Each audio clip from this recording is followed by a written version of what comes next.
Hello friends, आज की इस वीडियो में हम लोग कोऑपरेटिव बैंक्स को कवर करेंगे।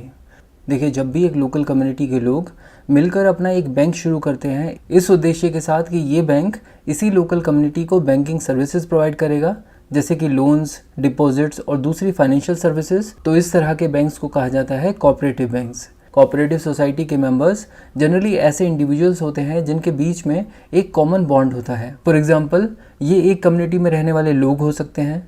इसी तरह ऐसे लोग जो कि एक प्रोफेशन या ऑक्यूपेशन से जुड़े हुए हैं, ऐसे लोग भी मिलकर एक कोऑपरेटिव बैंक बना सकते हैं। कहने का मतलब ये कि कोऑपरेटिव बैंक्स के जो मेंबर्स होते हैं वो आपस में एक कॉमन इंटरेस्ट शेयर करते हैं। और अगर बात की जाए कोऑपरेटिव बैंक्स के ऑब्जेक्टिव्स की, तो इसका प्राइम ऑब्जेक्टिव होता है अपने मेंबर्स को सर्व करना और उनके इकोनॉमिक इंटरेस्ट को प्रमोट करना। किसी भी कोऑपरेटिव बैंक का गोल प्रॉफिट मैक्सिमाइजेशन नहीं होता। और ये कोऑपरेटिव बैंक्स हमारे देश में डेमोक्रेटिक पार्टिसिपेशन, फाइनेंशियल इंक्लूजन और इकोनॉमिक डेवलपमेंट को प्रमोट करते हैं और साथ ही साथ लोकल नीड्स को केटर करने में भी मदद करते हैं। एक्चुअली बात ये है कि ये cooperative banks grass root level पर अपने मेंबर्स को एक प्लेटफॉर्म प्रोवाइड करते हैं ताकि डिसीजन मेकिंग में इनके मेंबर्स डेमोक्रेटिकली पार्टिसिपेट कर सकें। और इसीलिए हम कह सकते हैं कि कोऑपरेटिव सोसाइटीज़ डेमोक्रेटिक पार्टिसिपेशन को प्रमोट करती है। अब बात करते हैं फाइनेंशियल इंक्लूजन की। एक्चुअली हमारे देश की पॉपुलेशन 140 करोड़ से भी अब ज़्यादा हो चुकी है और आज भी हमारे देश की पॉपुलेशन का एक बड़ा हिस्सा ट्रेडिशनल बैंकिंग सिस्टम के दायरे में नहीं आ पाया है। ऐसे में कोऑपरेटिव बैंक्स के थ्रू उन लोगों तक भी बैंकिंग सर्विसेज पहुंचाई जा रही हैं जो अभी तक बैंकिंग सर्विसेज से वंचित थे। तो इसीलिए हम कह सकते हैं कि कोऑपरेटिव बैंक्स हमारे देश के फाइनेंशियल इंक्लूजन के टारगेट को अचीव करने में हमारी मदद करते हैं। तो अब आप इस बात को समझ पा रहे होंगे कि जब ये कोऑपरेटिव बैंक्स ऐसे एरियाज़ तक बैंकिंग सर्विसेज को पहुंचाते हैं जहां तक ट्रेडिशनल सर्विसेज अभी तक नहीं पहुंच पाई हैं, तो ये उस एरिया के इकोनॉमिक डेवलपमेंट को प्रमोट कर पाते हैं क्योंकि ये अपने लोकल एरियाज़ की नीड को बेहतर ढंग से समझ पाते हैं। चलिए अब कोऑपरेटिव बैंक्स को कमर्शियल बैंक से कंपेयर करते हैं। कमर्शियल बैंक्स के केस में बैंक को उसके शेयर होल्डर्स ओन करते हैं और ये बैंक अपने शेयर होल्डर्स को नहीं बल्कि जनरल पब्लिक को बैंकिंग सर्विसेज प्रोवाइड कराते हैं। इसके अलावा कमर्शियल बैंक का ऑब्जेक्टिव भी इन कोऑपरेटिव बैंक से बिल्कुल अलग है। कोऑपरेटिव बैंक्स का गोल प्रॉफिट मैक्सिमाइजेशन नहीं है, जबकि कमर्शियल बैंक का गोल प्रॉफिट मैक्सिमाइजेशन ही होता है। चलिए एक एग्जांपल से समझते हैं कि किस तरह कोऑपरेटिव बैंक्स अपनी लोकल कम्युनिटी के लिए कमर्शियल बैंक से ज़्यादा बेनिफिशियल है। मान लेते हैं कि एक जगह पर 500 लोग रहते हैं और यहाँ पर एक कमर्शियल बैंक भी है। ये बैंक कहता है कि अगर आप मेरे पास अपने पैसे डिपॉजिट करते हैं तो मैं आपको 4% का इंटरेस्ट दूंगा और अगर इन लोगों को इस बैंक से किसी भी तरह की लोन की ज़रूरत है तो वो लोन भी इनको मिल जाएगा 12% के ब्याज पर। नाउ अज्यूम कि इन 500 लोगों में से 100 लोगों ने डिसाइड किया कि ये इस कमर्शियल बैंक की सर्विस लेने के बजाय अपना खुद का कोऑपरेटिव बैंक खोलेंगे। इन 100 लोगों ने 1-1 लाख रुपए मिलाए और इस तरह 1 करोड़ रुपए इकट्ठा करके एक कोऑपरेटिव बैंक खोल दिया। बट आरबीआई की गाइडलाइन के हिसाब से हर एक बैंक के लिए मैंडेटरी है कि वो अपने एनडीटीएल यानी net demand and time liability का कुछ परसेंटेज सीआरआर और एसएलआर की फॉर्म में रिजर्व करके रखे और उसके ऊपर जो पैसे बचें सिर्फ उसी को अपने कस्टमर्स को लोन देने के लिए यूज़ करें।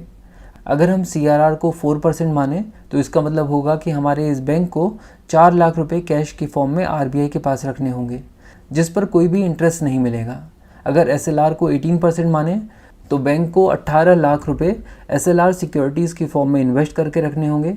मान लेते हैं कि इन एसएलआर सिक्योरिटीज़ पर बैंक को एक नॉमिनल 6% का इंटरेस्ट मिलेगा, तो हम मान सकते हैं कि बैंक के पास लगभग 78 लाख रुपीज़ बच गए हैं जिससे वो अपने कस्टमर्स की लोन डिमांड को पूरा कर सकते हैं। तो अब मान के चलते हैं कि इन 100 लोगों में से 25 लोगों को लोन की रिक्वायरमेंट है और इनमें से हर एक इंसान को 3-3 लाख रुपए का लोन चाहिए। बैंक ने डिसाइड किया कि हम कमर्शियल बैंक से कम इंटरेस्ट पर लोन देंगे और ये इंटरेस्ट रेट होगा 10%। तो इस पर्टिकुलर सिनेरियो में कोऑपरेटिव बैंक 75 लाख रुपीज़ का लोन दे रहा है 10% के इंटरेस्ट पर और बचे हुए लगभग 3 लाख रुपए बैंक अपने एक्सपेंसेस और मैनेजमेंट के लिए खर्च कर सकता है। तो ये हो गए बैंक्स के एक्सपेंसेस। इसके अलावा बैंक ने ये भी डिसाइड किया है कि हम अपने डिपॉजिटर्स को कमर्शियल बैंक से ज़्यादा का इंटरेस्ट रिटर्न देंगे और ये इंटरेस्ट रेट होगा 5%। तो अब अगर हम लोग यहाँ पर अपने कोऑपरेटिव बैंक की बैलेंस शीट बनाएं तो हम लोग देख सकते हैं कि यहाँ पर हमारे बैंक को लोन से प्रॉफिट हुआ है 7.5 लाख रुपीज़ का, एसएलआर सिक्योरिटीज़ से प्रॉफिट हुआ है 1.08 लाख रुपीज़ का, बैंक के जो एक्सपेंसेस हैं वो हैं 3 लाख रुपीज़ और डिपॉजिटर्स को जो इंटरेस्ट पे करना है वो है 5 लाख रुपीज़। तो इन ऑल जो प्रॉफिट हो रहा है वो है 58,000 रुपीज़ का। तो हम देख सकते हैं कि इन सब लोगों ने ये जो कोऑपरेटिव बैंक बनाने का निर्णय लिया था ये काफ़ी ज़्यादा फ़ायदेमंद साबित हुआ। इन्हें कमर्शियल बैंक के मुकाबले ज़्यादा इंटरेस्ट मिल रहा है अपने डिपॉजिटेड मनी पर। इसके अलावा जब इन्हें लोन की ज़रूरत थी तो कमर्शियल बैंक के मुकाबले इन्हें कम इंटरेस्ट रेट पर लोन मिला और सारे खर्चे करने के बावजूद अल्टीमेटली बैंक को 58,000 रुपीज़ का प्रॉफिट भी हुआ, जो कहीं ना कहीं इन्हीं सब लोगों में डिवाइड हो जाएगा एज डिविडेंड। और ये तो एक छोटा सा एग्जांपल था कोऑपरेटिव बैंक्स का। जब कोऑपरेटिव बैंक्स बड़े स्केल पर चलते हैं तो उनके ओनर्स को तो ऐसे बहुत सारे बेनिफिट्स होते हैं। चलिए अब कोऑपरेटिव बैंक्स के स्ट्रक्चर को समझते हैं। देखिए, कोऑपरेटिव बैंक्स बेसिकली 3 लेवल्स पर एग्जिस्ट करते हैं। टियर 1 में हमें 2 तरह के कोऑपरेटिव बैंक्स देखने को मिलते हैं। पहला है पीसीएस यानी प्राइमरी क्रेडिट सोसाइटी और दूसरा है यूसीबी यानी urban cooperative bank. Primary credit societies rural और अर्बन एरियाज़ दोनों में हो सकती हैं, बट प्राइमरीली ये रूरल एरियाज़ में ही बनाई जाती हैं। इनके members generally small farmers, rural artisans, agriculture labours और दूसरे रूरल रेजिडेंट्स होते हैं। ये प्राइमरी क्रेडिट सोसाइटीज़ अपने मेंबर्स को क्रेडिट प्रोवाइड करती हैं, यानी इनकी ज़रूरत के हिसाब से इनको लोन देती हैं। और अगर बात की जाए अर्बन कोऑपरेटिव बैंक्स की तो इनके एरिया ऑफ ऑपरेशन पर किसी भी तरह का कोई रेस्ट्रिक्शन नहीं है, लेकिन फिर भी हम ये कह सकते हैं कि इन जनरल ये cooperative societies rural, urban, semi urban और मेट्रोपॉलिटन एरियाज़ में बनाई जाती हैं। इनफैक्ट अर्बन कोऑपरेटिव सोसाइटीज़ की ब्रांचेस सिर्फ एक स्टेट में नहीं बल्कि मल्टीपल स्टेट्स में फैली हो सकती हैं। हालांकि इसके लिए कुछ रेगुलेटरी अप्रूवल्स की रिक्वायरमेंट होती है। तो अगर कोई अर्बन कोऑपरेटिव बैंक उन रेगुलेटरी अप्रूवल्स और कंडीशंस को फुलफिल करता है तो वो अपनी बैंक की ब्रांचेस मल्टीपल स्टेट्स में भी इस्टेब्लिश कर सकते हैं। और अगर बात की जाए उन कंडीशंस की जिनके बेस पर एक अर्बन कोऑपरेटिव बैंक को मल्टीपल स्टेट्स में अपनी ब्रांचेस ओपन करने का अप्रूवल मिलता है, तो ये कंडीशंस उनकी पास्ट परफॉर्मेंस से रिलेटेड हो सकती हैं, आरबीआई गाइडलाइंस कंप्लाइंस से रिलेटेड हो सकती हैं और मिनिमम नेट वर्थ से रिलेटेड होती हैं। और हाँ, एक अर्बन कोऑपरेटिव बैंक के जो मेंबर्स होते हैं वो generally retail traders, salary class employees, MSMEs, small entrepreneurs और प्रोफेशनल्स जैसे कि डॉक्टर्स, लॉयर्स एक्सेट्रा हो सकते हैं। अर्बन कोऑपरेटिव बैंक्स सिर्फ क्रेडिट फैसिलिटी नहीं बल्कि अपने मेंबर्स को मोस्टली सारी की सारी बैंकिंग सर्विसेज प्रोवाइड कराते हैं। तो ये एक मेजर डिफरेंस है प्राइमरी क्रेडिट सोसाइटी और अर्बन कोऑपरेटिव बैंक्स के बीच में।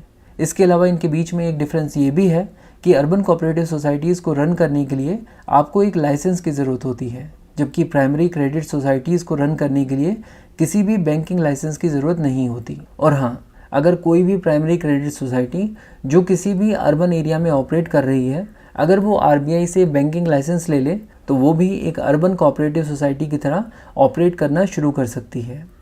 अब ध्यान देने वाली बात यह है कि हर एक स्टेट के जितने भी डिस्ट्रिक्ट्स होते हैं उन डिस्ट्रिक्ट्स के अंदर कई सारी यूसीबीज़ और प्राइमरी क्रेडिट सोसाइटीज़ हो सकती हैं और हर एक डिस्ट्रिक्ट के लिए एक डिस्ट्रिक्ट सेंट्रल कोऑपरेटिव बैंक होती है जो कि हर एक डिस्ट्रिक्ट में सिर्फ एक ही हो सकती है। इसके अलावा हर एक स्टेट में एक स्टेट कोऑपरेटिव बैंक भी होती है जो हर एक स्टेट के लिए सिर्फ एक हो सकती है।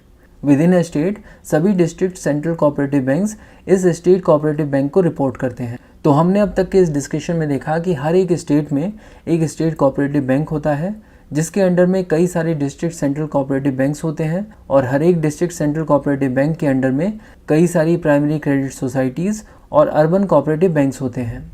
और इन सब के बीच में रिलेशन ये है कि स्टेट कोऑपरेटिव बैंक्स का काम ये होता है कि वो सभी डिस्ट्रिक्ट सेंट्रल कोऑपरेटिव बैंक्स को अपनी फाइनेंशियल सर्विसेज प्रोवाइड कराएं। डिस्ट्रिक्ट सेंट्रल कोऑपरेटिव बैंक्स का काम ये होता है कि वो अपने डिस्ट्रिक्ट के अंदर ऑपरेट होने वाले सभी प्राइमरी क्रेडिट सोसाइटीज़ और अर्बन कोऑपरेटिव सोसाइटीज़ को फाइनेंशियल सर्विसेज प्रोवाइड कराएं।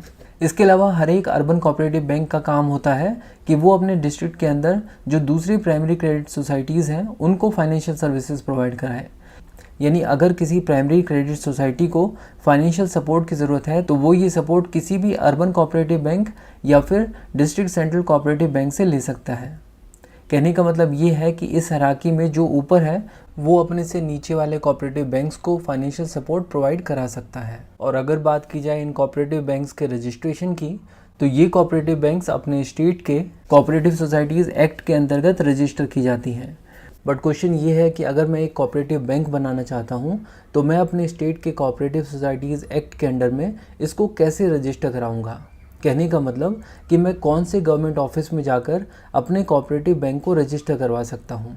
तो इस पर्पज़ के लिए जो गवर्नमेंट बॉडी है उसका नाम है रजिस्ट्रार ऑफ कोऑपरेटिव सोसाइटीज़, इसे RCS भी कहा जाता है।